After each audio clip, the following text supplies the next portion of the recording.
નમસ્કાર વિદ્યાર્થી મિત્રો, ગુડ મોર્નિંગ. કેમ છો? મજામાં છો ને?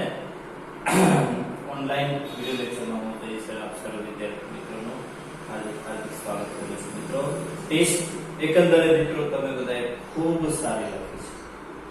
ઘણાને સારા માર્ક્સ છે, ઘણાને ઓછા માર્ક છે. ઓછા માર્ક વાળા વિદ્યાર્થી જરાય મૂંઝાતા નહીં. આ કઈ પરીક્ષાના કઈ છેલ્લું કઈ ચરણ નથી. હજી મહેનત કરજો. ન આવડે તો તમે મને પૂછી શકો છો, મારી સાથે ક્વેરી સોલ્વ કરી શકો છો. પરંતુ મિત્રો, મહેનત કરશો તો જરૂર તમારા માર્ક આવવાના જ છે. મહેનત આપણે શરૂ રાખવાની. ઓછા માર્ક વધુ માર્ક આવે તો ભૂલાઈ નથી જવાનું. ઓછા માર્ક આવે તો નિરાશ નથી થવાનું. આપણે મહેનત છે શરૂ રાખવાની છે. બરોબર મિત્રો, અત્યાર સુધી આપણે ન્યૂટનના ગતિના ત્રણેય નિયમો જોયા. વેગમાન સંરક્ષણનો નિયમ જોયો. એ વેગમાન સંરક્ષણ પહેલા પછીની બધી વાત કરી કે અલગ કરેલા તંત્રનું કુલ વેગમાન અચળ હોય. આજે એક અલગ અને બહુ સરસ મજાનો ટોપિક આપણે લેવાનો છે.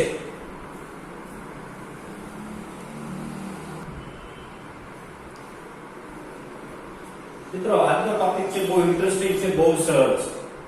આપણે શરૂઆતથી આપણે મિત્રો કીધું કે જ્યારે કોઈ પદાર્થ છે એના ઉપર બળ લાગે ત્યારે ગતિમાં આવે. એના ઉપરથી તો ન્યૂટનના ત્રણેય નિયમો જોયા. એ પહેલો નિયમ હતો કે જ્યારે એના ઉપર કુલ લાગતું બળ છે 0 હોય ત્યારે ન્યૂટનનો પહેલો નિયમ. જ્યારે ગતિમાં હોય ત્યારે સિગ્મા f બરોબર શું થાય કે m. અને ત્રીજામાં શું કીધું કે ક્રિયાબળ અને પ્રતિક્રિયાબળ હંમેશા એક જ મૂલ્યના પરંતુ પરસ્પર વિરુદ્ધ દિશામાં. આ ત્રણ નિયમો છે. એના ઉપરથી એક સરસ મજાનો એક ટોપિક છે. ટોપિકનું નામ છે એક બિંદુગામી સંતુલન. એક બિંદુગામી બળોનું સંતુલન. Topic number 9. એક બિંદુગામી બળોનું એકદમ ઈઝી ટોપિક છે. પહેલા તો આપણે બે શબ્દો સમજવા છે. એક બિંદુગામી એટલે શું? કે માની લો કે કોઈ એક પદાર્થ, તો મિત્રો યાદ રાખજો, કોઈ પણ પદાર્થ હોય ને જે એક જ દ્રવ્યનો બનેલો હોય ને, સમગ્ર દ્રવ્યમાન છે એના દ્રવ્યમાન કેન્દ્રમાં કેન્દ્રિત હોય. આ જે એક્ઝેક્ટ એનું મધ્યમાન કહેવાય ને, એનું શું કહેવાય? દ્રવ્યમાન કેન્દ્ર. એક જ દ્રવ્યનો બનેલો સમગ્ર પદાર્થનું સમગ્ર દ્રવ્યમાન છે એ ક્યાં કેન્દ્ર થયેલું હોય? એના દ્રવ્યમાન કેન્દ્ર. એક બિંદુગામી એટલે શું ખબર? કે બળ છે. માની લો કે હું અહીંયા આ દિશામાં બળ લગાડું. માની લો હું આ દિશામાં બળ લગાડું. મિત્રો, આ બળની જે કાર્યરેખા છે ને એક જ બિંદુમાંથી એટલે કે એના દ્રવ્યમાન કેન્દ્રમાંથી પસાર થતી હોય એને એક બિંદુગામી બળ કહેવાય. આ તો મિત્રો અહીંયા આધાર છે એટલે આ પડ્યો રહ્યો. બરોબર? માની લો કે આ બોક્સ છે, આ બોક્સ છે એ આધાર છે એટલે આમ પડ્યો રહ્યો છે. સમજાણું તમને? આ હું લઈ લઉં તો એ ક્યાં આવવાનો? નીચે જ આવવાનો. આની ઉપર હું લાગતા ગમે બળોની વાત કરું તો એક બળ હું આ દિશામાં લગાડી શકું. એક બળ છે હું આ દિશામાં, પરંતુ આનું સમગ્ર બળ, આનું સમગ્ર દળ ક્યાં હોય? એના દ્રવ્યમાન કેન્દ્ર ઉપર કેન્દ્રિત થયેલું હોય. પરંતુ આની ઉપર લાગતા બધા જ બળો, એની કાર્યરેખા એક જ બિંદુ એટલે કે એના દ્રવ્યમાન કેન્દ્રમાંથી પસાર થતી હોય ને એવા બળોને શું કહેવાય? એક બિંદુગામી બળો. કેવા કહેવાય? એક બિંદુગામી.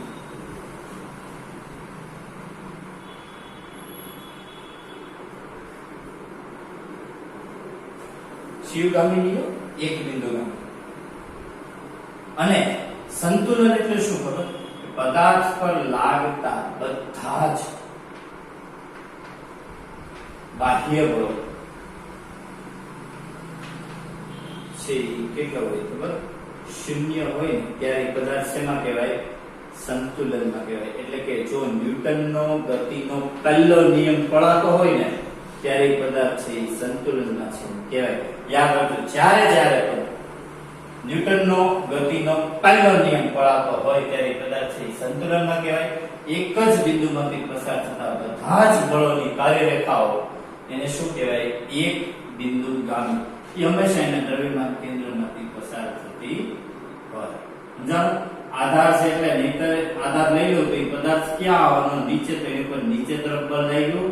આધાર છે એટલે કે એની માટે આની સામે સંતુલનમાં રહે એવું ઉપર તરફથી કંઈક બળ લાગતું હશે. એને કારણે જ એ પદાર્થ છે એ પડ્યો રહ્યો. આ સપાટી ઉપર આવી રીતે પડ્યો રહ્યો. નહીં તો નીચે ન લઈ આવે. સપાટી લઈ લો તો હવે એ નીચે આવે. સપાટી ઉપર છે એનો મતલબ કે એની ઉપર નીચે જે માતાજીનું આપણે કીધું હતું, નીચે તરફ કયું બળ લાગે આપણે કીધું હતું, યાદ કરો. નીચે છે કીધું હતું આધાર નો તો નીચે તરફ કયું વજન બળ? મિત્રો વજન બળ કેવું માનું બળ હોય એ કેટલું હોય ખબર? એનો દળ અને પ્રવેગ કોના જેટલો હોય? ગુરુત્વ પ્રવેગ જેટલો. વજન બળ જેટલું. આમે અહીંયા કોઈ એવું બળ સમતોલતું હશે જેને કારણે આ બ્લોક છે એ સપાટી પર પડ્યો રહ્યો. આ બ્લોક છે એ સપાટી પર આવી રીતે આમ સ્થિર રહ્યો. બ્લોક સપાટી લઈ લો તો બ્લોક ની કરશે તો એનો મતલબ કે નીચે તરફ mg છે એનેથી વિરુદ્ધ ઉપર તરફ કોઈ સમતોલતું હોય એવું કોઈ બળ લાગતું હોવું જોઈએ. અને ઈ બળ મિત્રો તમારી સામે પહેલી વાર આવી રહ્યું છે. ઈ છે n. n એટલે શું? આ બળનું નામ છે લંબ બળ. કેવું બળ? વજન બળને સમતોલતું બળ. ઈ કયું બળ? લંબ બળ. જેને કેપિટલ N ઇંગ્લિશમાં એને નોર્મલ ફોર્સ તરીકે ઓળખવામાં આવે છે.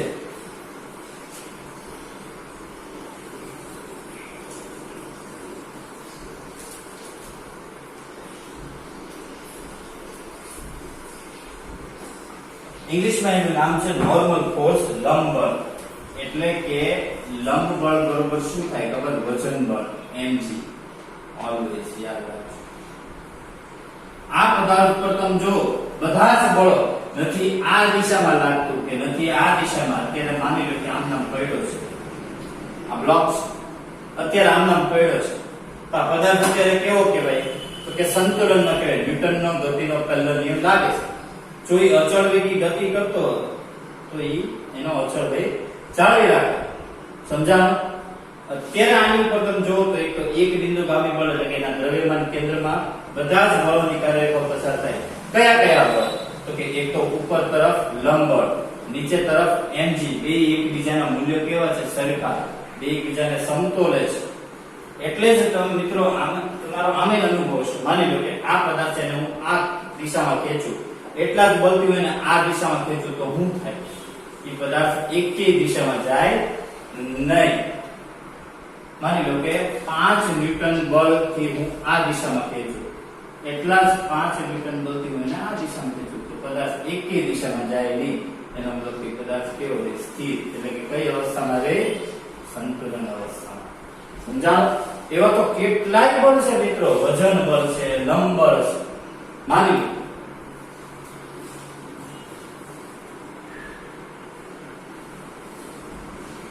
કે આ દોરી છે, બરોબર? આ દોરીનું હૂક છે.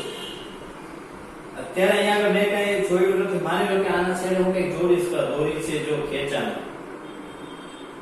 તો અહીંયા પદાર્થ જે મૂક્યો એની ઉપર નીચે તરફ વજન બળ લાગ્યું, પણ દોરીમાં શું અનુભવવાનું? દોરીમાં ઉપર તરફ જે લંબ બળ અનુભવવાનું, ઈ લંબ બળને દોરીમાં ઉદ્ભવતું તણાવ બળ કહેવાય. નીચે તરફ જે mg ની વિરુદ્ધ દિશામાં દોરીમાં ઉદ્ભવતું લંબ બળ એને દોરીનું તણાવ બળ કહેવામાં આવે. કેવું બળ કહેવામાં આવે? તણાવ બળ.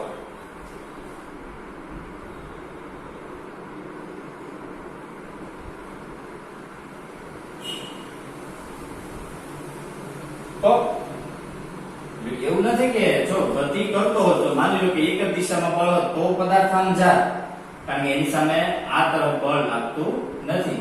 તો ત્યાં આગળ આપણે એમ કે ન્યૂટનનો ગતિનો બીજો નિયમ લાગે છે, અચળ પ્રવેગી ગતિ બળ, અચળ બળ બળ. બરોબર છે? તો આ બે શબ્દો મિત્રો ખાસ સમજો. એક બિંદુગામી બળ અને સંતુલન અવસ્થા. એક બિંદુગામી બળ એટલે જે પદાર્થ માટે બળોની કાર્યરેખાઓ એક જ બિંદુમાંથી પસાર થતી હોય એને શું કહેવાય? એક બિંદુગામી બળ. અને જ્યારે કોઈ પદાર્થ પર લાગતા બધા જ બાહ્ય બળોનું મૂલ્ય શૂન્ય હોય એને કહેવાય સંતુલિત અવસ્થા. આ બધા જ મૂલ્યો અને લંબ બળ કોના જેટલું હોય? વજન બળ જેટલું. n બરોબર mg લંબ બળ. કે બરોબર છે. થિયરીમાં તમારે બીજું કાંઈ કોઈ મિત્રો લખવાનું નથી, ખાલી બે જ વ્યાખ્યાઓ લખવાની છે. એક બિંદુગામી બળ અને સંતુલન અવસ્થાની વ્યાખ્યા. પછી આપણે સીધી આપણે એની એપ્લિકેશન જ જોવાની છે, બીજી એકેય વસ્તુ આપણે જોવાની નથી. બરોબર છે મિત્રો? એની ડાઉટ? ઓકે.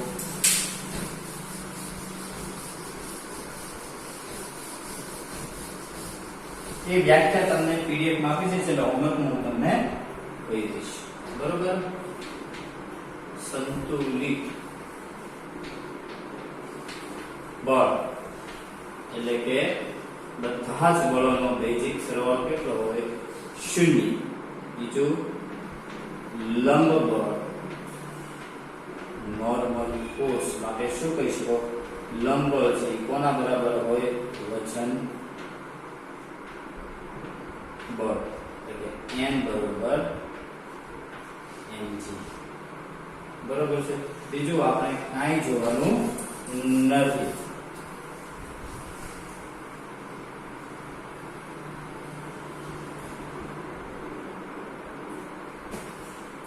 એક તમને કીધું એમ કે દોરી હોય બરોબર માં વજન બળની વિરુદ્ધ ઉદ્ભવતું ખેંચાણ એને કહેવામાં આવે તણાવ બળ. એને શું કહેવામાં આવે? તણાવ બળ. ઇંગ્લિશમાં એને ટેન્શન કહેવાય. જે તમને બહુ દે છે બધા એ ટેન્શન ફોર્સ. T દોરી માટે શું હોય? mg બરાબર કોઈ પણ લાગુ પડશે. બરાબર? આટલી વસ્તુ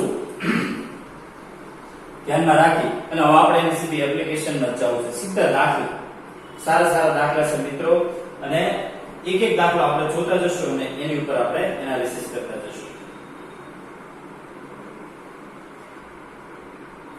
થિયરીમાં બીજું તમારે કાંઈ કરવાનું નથી મિત્રો. માની લો કે કોઈ એક પુલી છે, પુલી તમે જોઈ હશે ગરગડી, યાદ છે? ગરગડીની બંને બાજુ છે ને મિત્રો આવી રીતે આમ દોરી કાઢેલી. બરોબર?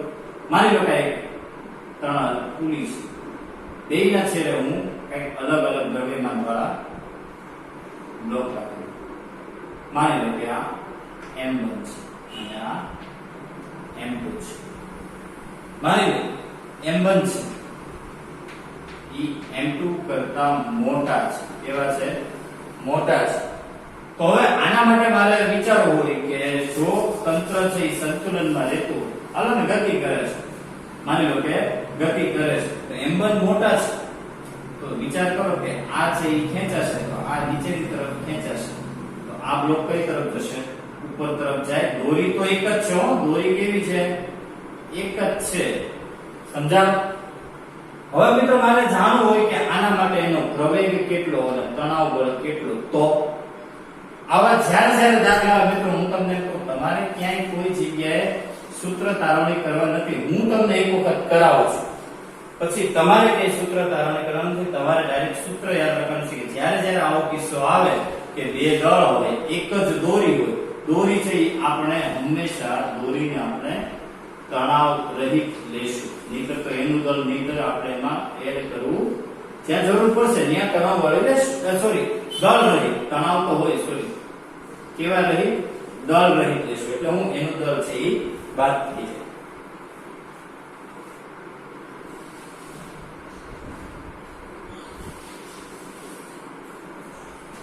હવે મિત્રો જો આ દિશામાં જાય એટલે પ્રવેગ કઈ દિશામાં થયો? અહીંયા નીચે. અહીંયા કઈ દિશામાં થયો? તો જો તમારે સૌથી પહેલા કોઈ પણ બ્લોક માટે છે ને FBD બનાવવું પડે. શું બનાવવું પડે? FBD. ડી.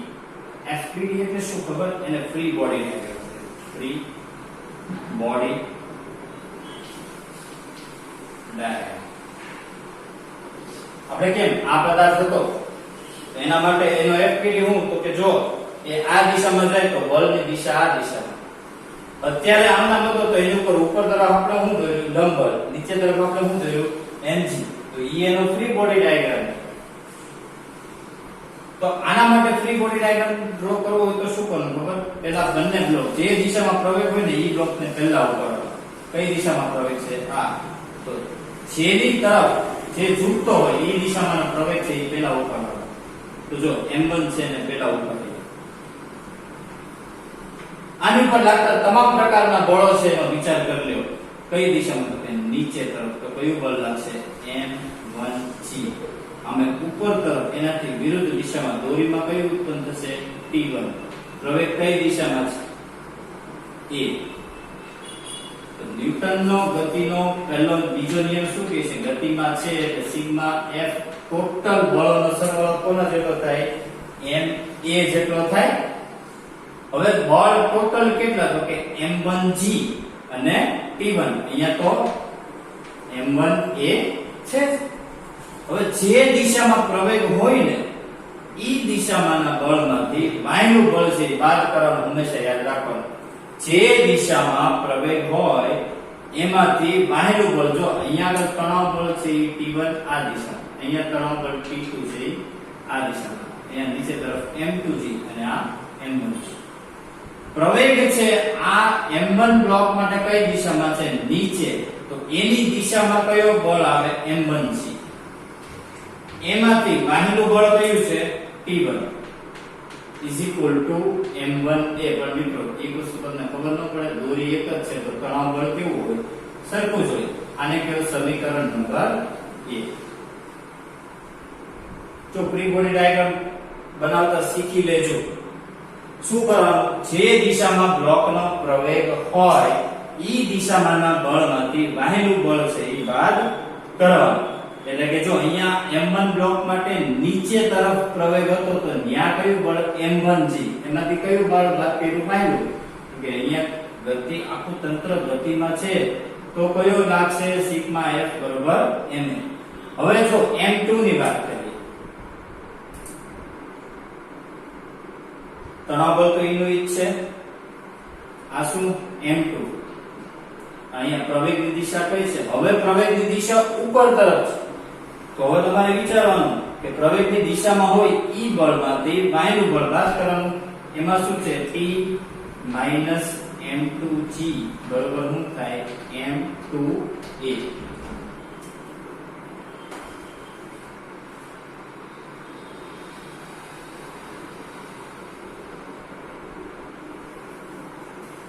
સમજાવો? જે દિશામાં પ્રવેગ હોય એ દિશાના બળમાંથી વાયુનું બળ બાદ કરવાનું. એટલે આ બે સમીકરણો મેળા. આના માટે ફ્રી બોડી ડાયાગ્રામ. જો અહીંયા આગળ પ્રવેગ નીચે હોત ને તો અહીંયા m2g - t થાય. આપણે પ્રવેગની દિશા જોવાની. જે દિશામાં પ્રવેગ હોય એ દિશામાંના બળમાંથી વાયુનું બળ બાદ કરી સમીકરણ બનાવો. હવે આમાંથી જો મારે t જોતો હોય ને, ચલો પહેલા પ્રવેગ જોતો છે. એક કામ કરે, સમીકરણ 1 અને 2 નો સરવાળો કરો. સમીકરણ 1 અને 2 નો સરવાળો કરો જોઈએ તો જો આ બે સરવાળો કરો, -t + t ગયા m1 - m2g. એટલે તમે જ્યારે પ્રવેગને કરતા બનાવશો ને ત્યારે તમારી પાસે સૂત્ર આવશે m1 - m2 m1 + m2 * g. પ્રવેગનું સૂત્ર થી મિત્રો હવે આ કોઈ પણ પુલી વાળા દાખલા હોય ને તમારે આ સૂત્ર, તમારે કોઈ સૂત્ર તારણીમાં પડવાનું નથી. તમારે ડાયરેક્ટ મિત્રો તમને કીધું પ્રવેગ તમને માંગે આવા દાખલા હોય તો m1 - m2 m1 + m2 * g. આનો ઉપર તણાવ બળ ગોતવાનું સૂત્ર આપી દો. ડાયરેક્ટ યાદ રાખજો 2m1 m2 m1 + m2 * g.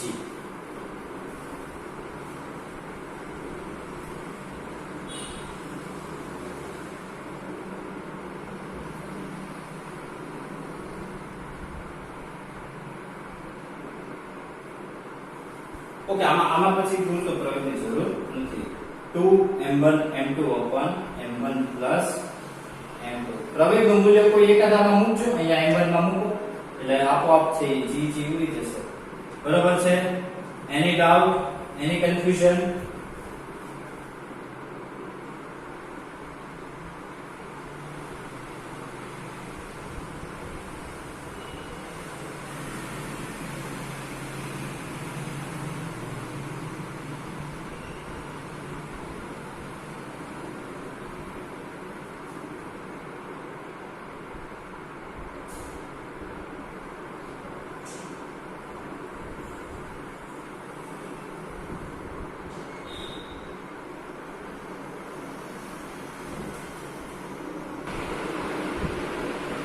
અહીંયા તમે a ની કિંમત મૂકશો એટલે t બરાબર તમને તણાવ બળ મળશે. એમાં તમને અહીંયા આગળ 2m1 m2 m1 m2 ગુણ્યા g.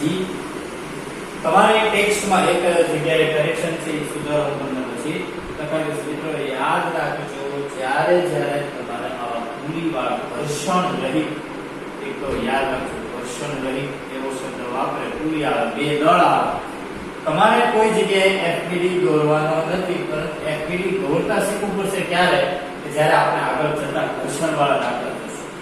અત્યારે તો જ્યારે જ્યારે આવા દાખલા આવે ત્યારે તમારે પ્રવેગ માંગે તો સીધું જ સૂત્ર m1 m2 upon m1 m2 into g અને તણાવ બળ 2m1 m2 upon m1 m2 into g સૂત્ર લઈ અને એના ઉપરથી તમારે ગણતરી કરવાની છે. છે એકદમ સરળ દાખલા. બરોબર?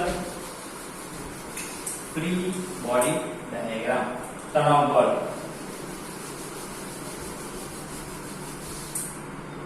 ભવિષ્યમાં મિત્રો તમારે ફ્રી બોડી ડાયાગ્રામ આવશે દોરવાના, FBD કહેવાય. અને કેવું મસ્ત નામ આપ્યું છે ખબર? FBD. શું કરવાનું?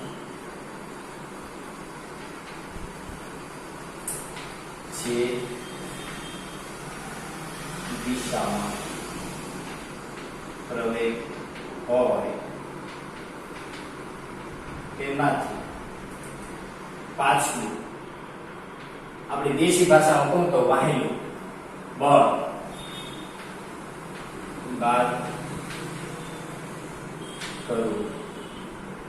જો ગતિમાં હોય તો સિગ્મા F બરોબર NH, નહીતર સિગ્મા F બરોબર 0. બીજું અહીંયા પુલીવાળા દાખલામાં તમને કીધું એમ કે બ્લોક હતો એમ, સપોઝ કે પ્રવેગ છે આ દિશામાં તો નીચે તરફ કયું થાય mg, ઉપર તરફ કયું થાય t, તો શું આવે mg - t બરોબર m. બરોબર?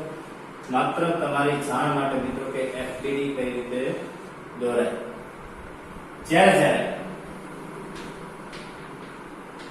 ઘર્ષણ રહિત પુલી વાળા દાખલા આવે કે m1 m2 દળ હોય ત્યારે પ્રવેગ માંગે સૂત્ર m1 - m2 upon m1 plus m2 ગુણ્યા g.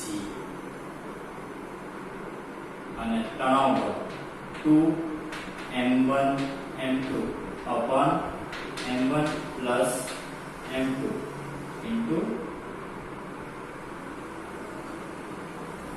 g.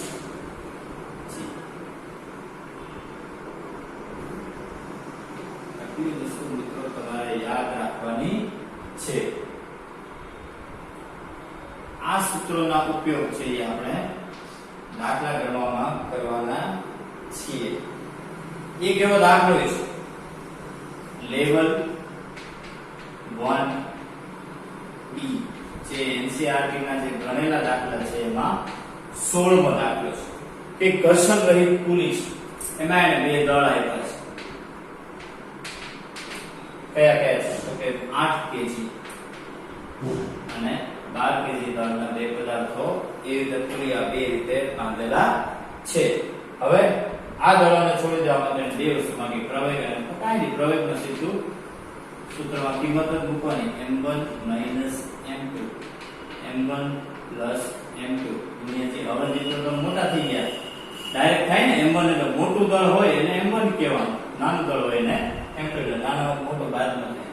12 માંથી 8 જાય 4, 12 ને 8 20 c એટલે 10 10 દુ 20 2 દુ 4 કેટલા આવ્યો પ્રવેગ 2 મીટર પ્રતિ સેકન્ડ સ્ક્વેર.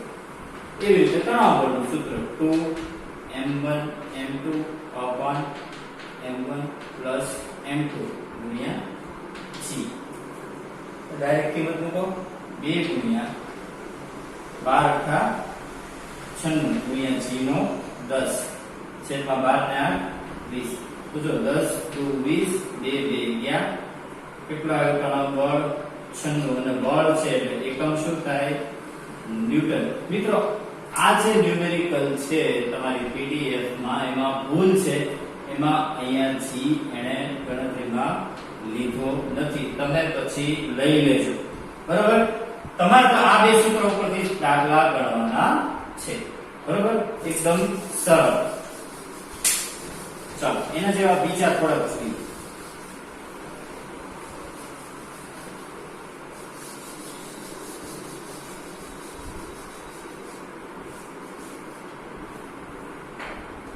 તમને કોઈ પણ ફ્રી બોડી ડાયાગ્રામ દોરવો હોય ને F B D એને શું કહેવાય ફ્રી બોડી ડાયાગ્રામ.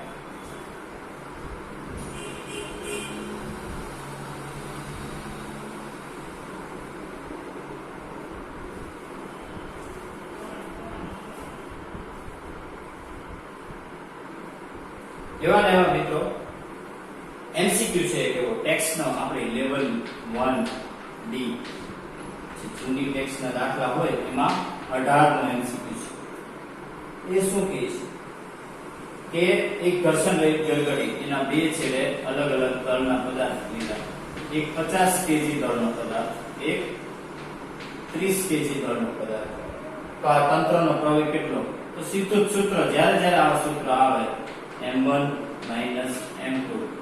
મિત્રો મેં તમને એમ કહું તમારે ડાયરેક્ટ સૂત્ર વાપરવાના છે. 50 માંથી 30 જાય એટલે 20 ગુણ્યા g એટલે 10 છેદમાં 80 20 દામ 200 જે આવે એ તમારો આમ કરે 10 એટલે 80 8 2 16.5 મીટર પ્રતિ સેકન્ડ સ્ક્વેર.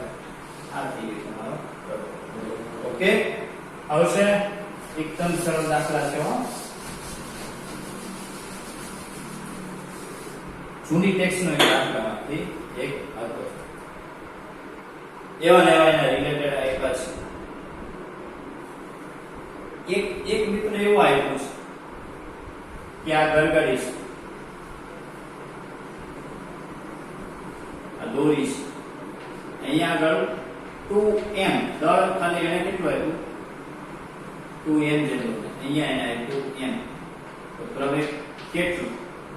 કાઈ નહીં, સૂત્ર જો 2m m એટલે શું થાય m, 2m m એટલે 3m ગુણ્યા g કેટલો આવ્યો g/3. સમજાણ? આવા દાખલા એના રિલેટેડ માં આવ્યા છે. મિત્રો તમે જોજો જ્યારે લેવલ 1D પૂરું થાય ને ટેક્સ્ટ એમસીક્યુ પૂરા થાય ત્યારે એના પછી એના રિલેટેડ હોય. એટલે કે જો આપણે 18 નો એમસીક્યુ હતો ને તો એના જેવા કયા હોય ખબર? 18.1 18.2 એવા જેટલા હોય એ બધા કરી નાખવાના. જે એમસીક્યુ કરો, જે ન્યુમેરિકલ કરો એના રિલેટેડ કરવાના. એના જ નંબરના point 1 point 2 point 3 એવા આપેલા હોય. ઓકે, તો એ કરવાના છે. AIEEE માં 12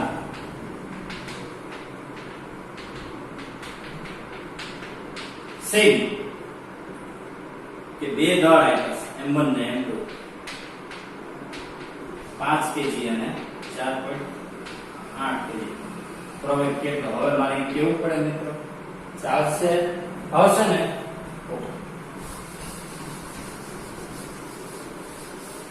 હવે ચલો આ તો વાત થઈ મિત્રો કે બે દળ આપ્યા બરોબર છે. ક્યારેક મિત્રો ક્યારેક બે પુલી આપી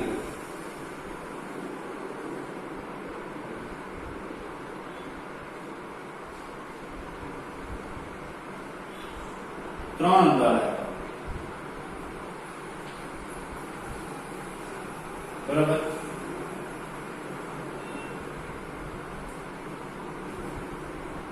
વ્યવસ્થિત આકૃતિ દોરી. ચાલો મિત્રો આટલું કાઢ નાખો એટલે સૂત્ર પછી તમને હું લખી દઈશ, બરોબર છે ને.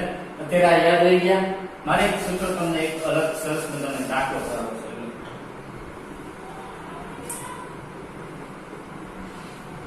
માની લો સપાટી 3 એક નહીં 3 બ્લોક હોય સપોઝ,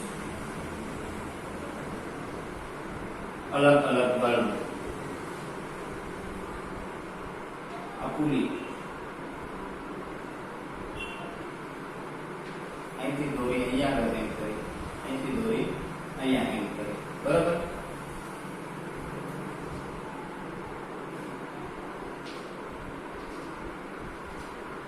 અલગ અલગ દળના નામ આપ્યા એને. આ M1 M2 M3 દળો કેટલા કેટલા છે ખબર? આ 2 kg, આ 3 kg અને આ 5 kg નો છે. તો એને લાગ્યું કે તંત્રનો પ્રવેગ કેટલો. તો મિત્રો કોઈ સૂત્ર ધારણામાં પડવા નથી. જ્યારે 3 બ્લોક હોય ત્યારે પ્રવેગનું સૂત્ર મિત્રો ડાયરેક્ટ યાદ રાખો. આ જે બે દળ હોય સપાટી ઉપર પડ્યો છે એની સામસામે જે લટકાતા દળો કહેવાય, જે લટકાતા દળો હોય ને એ બેની બાદબાકી એટલે કે M3 M1 છેદમાં ત્રણેય દળોનો સરવાળો એને ગુણ્યા G પ્રતિ.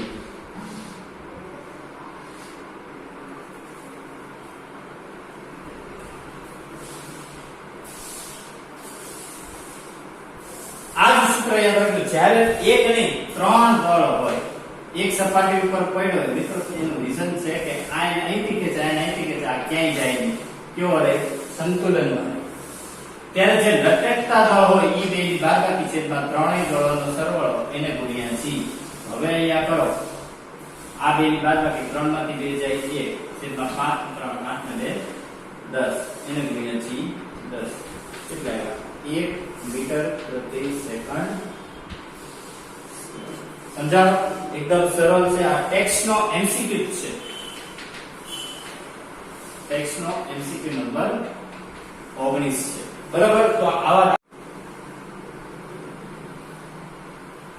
બરાબર છે મિત્રો. તો જો અહીંયા સુધી રાખીએ, બરાબર.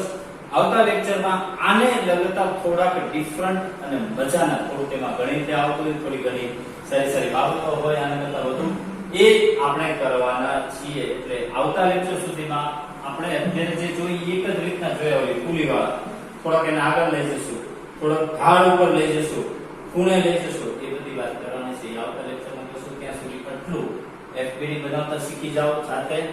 હું તો બોલું જે સૂત્ર હતું એ સાથે તમે એક વખત સૂત્ર ધારણા કરજો, એફબીડી બનાવતા શીખી જાઓ. આ બધી વસ્તુ ધ્યાનમાં રાખજો. એક બિંદુ અમીબળ સંતુલિત બળની વ્યાખ્યા લખવાની છે, બરાબર. બાકીનું હોમવર્ક હું લખું છું. ત્યાં સુધી આમાં જે કઈ ડાઉટ આવે કઈ પણ ન સમજાય કોમેન્ટ બોક્સ વોટ્સએપમાં લખી શકો છો, બરાબર. હોમવર્ક મિત્રો આજનું હોમવર્ક તમારી સામે મૂકવામાં આવે છે. બધા જ એક્સ્ટ્રા નોટ્સ છે, આ બધી તમારી સાથે લખવાની છે. આ બધી એક્સ્ટ્રા નોટ્સ હોમવર્ક પેલા સમજી લો. બંને વ્યાખ્યા તમને ટોપિક નંબર 9 માંથી મળશે. બીજું કાંઈ લખવાનું નથી. બે વ્યાખ્યા, એક બિંદુગામી બળ અને સંતુલિત બળ. લેવલ 1B કે જે NCERT માં ગણેલા ન હોય એવા એક્સરસાઇઝ ના દાખલા એ લેવલ તમારે એનો 16 પછી લેવલ 1C નો 18 19 એટલે કે ટેક્સ્ટ વત્તા એના રિલેટેડ એમસીક્યુ મેં તમને કીધું હતું ને 18.1 હોય એવી રીતે 19.1 હોય એવા જેટલા હોય બધા.